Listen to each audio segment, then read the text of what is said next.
naenda kuzitaja kwenye majina.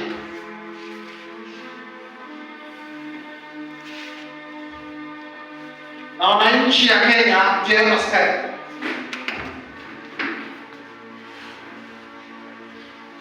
Naiona Uganda, naiona Tanzania na naiona Nigeria. Na haya ndiyo matukio ambayo nayaona kwenye hizi nchi nne.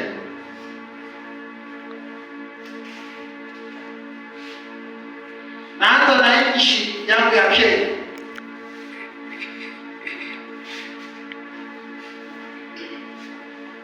Miaka zaidi ya 5 nilitabiri kifo cha mwanasiasa shujaa shupavu, na nikakuja nikairudia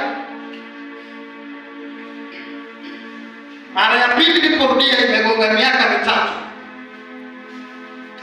na ikatimia. Leo hii tunaomboleza mwanasiasa mkubwa sana ambaye tunazika leo.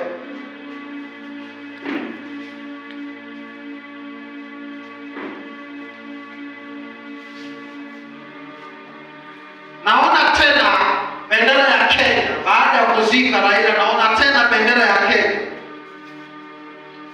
ikiteremshwa nusu.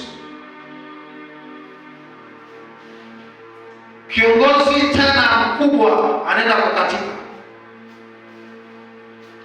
wa kisiasa. Rais Ruto atarajia kuzika, katika uongozi wake atarajia kuzika viongozi 5. Amezika mmoja leo, atarajia wengine 4.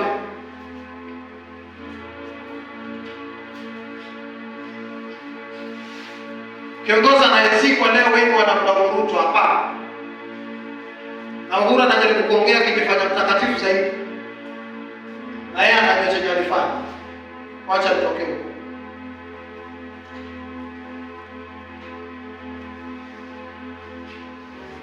Haiendi mbali, kuna kiongozi mwingine anakuja kulala, na kwenye uongozi wa Rais William atawazika 5. Kwenye nchi ya Kenya naona viongozi wa kanisa wakubwa 2. Viongozi wa kanisa wakubwa 2 pia nao wakilala chini. Kwenye nchi ya Kenya naona maandamano yanakuja zaidi mabaya sana, na hayo maandamano mwanasiasa mmoja anaenda kulimwa risasi kwenye hayo maandamano. I will have no apology. Mwanasiasa mmoja anaenda kupigwa risasi kwenye hayo maandamano, na wanasiasa kadhaa watashikwa, watafungwa, na wengine hawatajulikana walipo.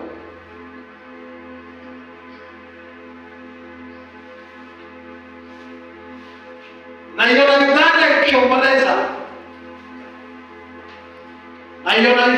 ikiomboleza, viongozi 2 kwenye siasa. Naona Uganda ikiomboleza viongozi 2 kwenye siasa kwa uchungu sana. Tanzania naiona ikizika mmoja. Nigeria naona ikizika kiongozi mkuu ambaye atakuwa ngali kwenye mamlaka na atakatikia kwenye mamlaka. Hapo Nigeria naiona gharika kubwa, mvua kubwa sana, maji yatasomba watu na itakaa kama tsunami, na mijengo za watu zitaporomoka Nigeria. Na hisi vilio vya ajabu kwenye nchi ya Nigeria. Tanzania ijiandae kwa umwagaji wa damu. Wasipokuwa waangalifu, Tanzania wajiandae kwa umwagaji wa damu. Na wengi wakitokea Kenya na wengine wakienda nchi zingine. Tanzania ijiandae kwa umwagaji wa damu na vita vya ajabu vikali sana. Naona watu wanajaribu kutoroka, wengine wanatoroka mafichoni na wanauawa.